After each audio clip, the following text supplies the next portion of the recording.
Present continuous టెన్స్లోకి వెళ్ళిపోదాం. ఏంటి sir ఈ ప్రెజెంట్ కంటిన్యూస్ టెన్స్ అని అంటే గుర్తుపెట్టుకోండి, మనం చూస్తూ ఉన్న సమయంలో కానీ మాట్లాడుతూ ఉన్న సమయంలో కానీ జరుగుతూ ఉన్నటువంటి పనులు ఏవైతే ఉంటాయో వాటిని తెలపడానికి మనం ఈ కంటిన్యూస్ టెన్స్ని యూస్ చేస్తాము. గుర్తుపెట్టుకోండి మిత్రులారా, మిమ్మల్ని నిద్రలో లేపి అడిగినా సరే కంటిన్యూస్ అని ఉంది అని అంటే అది వర్బ్ ప్లస్ ఇంగ్ ఫామ్ ఉంటుందని చెప్పేసి గుర్తుపెట్టుకోండి. వర్బ్ ప్లస్ ఇంగ్ ఫామ్ని మనం ఏమంటున్నాం, ప్రెజెంట్ ప్రోగ్రెసివ్ ఫామ్ అని అంటున్నాం, లేదా V4 ఫామ్ అని చెప్పి చెప్తూ ఉంటాం.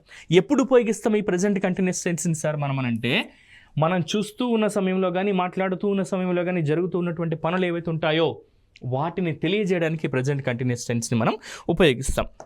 అయితే ఇక్కడ చూస్తూ ఉన్న సమయంలో అంటే స్థితిని తెలుపుతున్నాం కాబట్టి స్థితిని తెలిపేవేంటి, ఉన్నారు లేదా ఉన్నాము, ఉంది అని చెప్పడానికి ఏం ఉపయోగిస్తాం మనం, ప్రెజెంట్ బీ ఫామ్స్ కదా.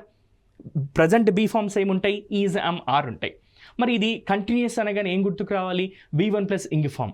కాబట్టి దానికి ముందుకు ఏం రావాలి సార్ అంటే is, am, are, subject plus is, am, are plus V1 plus ing plus object అనేది ఏదైతే ఉందో ఇది దీని యొక్క స్ట్రక్చర్. ఎందుకు ఈజ్, యామ్, ఆర్ తీసుకున్నాం సార్ అంటే కంటిన్యూస్లో ఉన్న స్థితిని తెలుపుతున్నాం కదా, ఇది కంటిన్యూస్ టెన్స్ కదా, అందుకే ఉన్న స్థితిని తెలుపుతున్నాం కాబట్టి ఈజ్, యామ్, ఆర్ అనేటటువంటి ప్రజెంట్ బీ ఫామ్స్ని మనం ఇక్కడ ఉపయోగిస్తున్నాం.